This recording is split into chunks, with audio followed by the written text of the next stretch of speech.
आज हम जानेंगे तंत्र मंत्र विद्या क्या है, इसका प्रयोग क्यों कैसे किया जाता है और जैन तंत्र मंत्र यंत्र से संबंधित शास्त्र कौन सा है, इन सब के बारे में जानेंगे।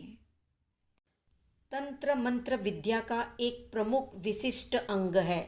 तंत्रों का संबंध विज्ञान से है। इसमें कुछ ऐसी रासायनिक वस्तुओं का प्रयोग किया जाता है जिससे एक चमत्कारपूर्ण स्थिति पैदा की जा सके।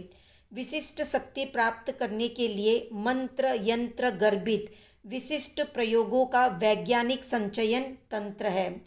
तंत्र शब्द की व्याख्या में दो दृष्टिकोण को मुख्यतया रखा गया है। एक दृष्टिकोण इसे उस ज्ञान के मार्गदर्शक के रूप में व्याख्यायित करता है जिससे व्यक्ति को असाधारण शक्ति, चमत्कार और विशिष्टता प्राप्त होती है। दूसरा दृष्टिकोण अलौकिक या मोक्षपरक है।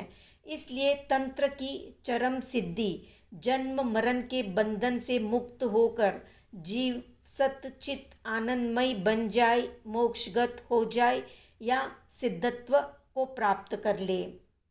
तंत्रों में मंत्र भी प्रयोग में आते हैं और यंत्र भी प्रयोग में आते हैं।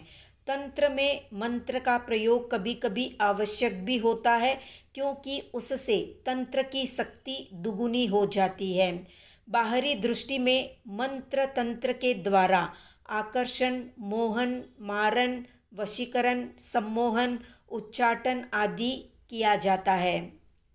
तंत्र शास्त्र में अनेक प्रकार की जड़ी बूटियाँ, पंचगव्य, पंचमकार आदि का भी प्रयोग किया जाता है। इस कारण से तंत्र की उपादेयता अहिंसा, शौच आदि दृष्टि से विवादास्पद हो जाती है। मंत्र विद्या एक कल्पना नहीं है बल्कि इसके पीछे एक ठोस वैज्ञानिक कारण है। मंत्र में शब्द होते हैं और शब्दों के घर्षण में सूक्ष्म शक्ति होती है। स्थूल शरीर में कुछ भी शक्ति नहीं होती, अपितु हमारी आत्मा में अनेक प्रकार की शक्तियाँ विद्यमान है जिनको मंत्र की सूक्ष्म शक्ति से जगाकर हम असाधारण कार्यों का भी संपादन कर सकते हैं। ये नियम है कि सूक्ष्म जगत में सूक्ष्म की ही पहुँच संभव हो सकती है। स्थूल वस्तुओं का वहाँ पर प्रवेश निषिद्ध है। मंत्रों का आधार जब शब्दों का उच्चारण होता है तो उससे कंपन उत्पन्न होते हैं और वे कंपन ईथर के माध्यम से विश्व की यात्रा में अनुकूल कंपनों के साथ मिलते हैं। उन कंपनों का एक पुंज बन जाता है और अपने केंद्र तक यानी उस साधक तक लौटते लौटते अपनी पर्याप्त शक्ति को बढ़ा लेता है और ये कार्य इतनी तीव्र गति से होता है कि साधक या व्यक्ति को इसका अनुभव भी नहीं हो पाता है कि शब्दों के या मंत्रों के उच्चारण मात्र से कैसे चमत्कार उत्पन्न हो रहा है। संसार में शब्दों के अनेक चमत्कार प्रत्यक्ष रूप से भी देखने को मिलते हैं। मेघ मल्हार राग से वर्षा की जाती है तो दीपक राग से बुझे हुए दीपक को जलाया जाता है। ढोल या थाली बजाकर मंत्र पढ़ते हुए सांप और बिच्छू आदि का जहर उतारा जाता है।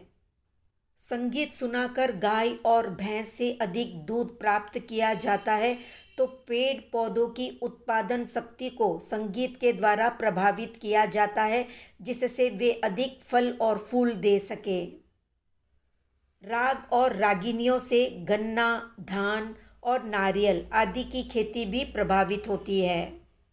तो इस तरह जैन धर्म में मंत्र, यंत्र और तंत्र से संबंधित शास्त्र प्रचुर मात्रा में उपलब्ध होते हैं। जैन दर्शन की प्रत्येक विद्या का प्रत्यक्ष या परोक्ष रूप से संबंध भगवान महावीर की वाणी से संबंधित है।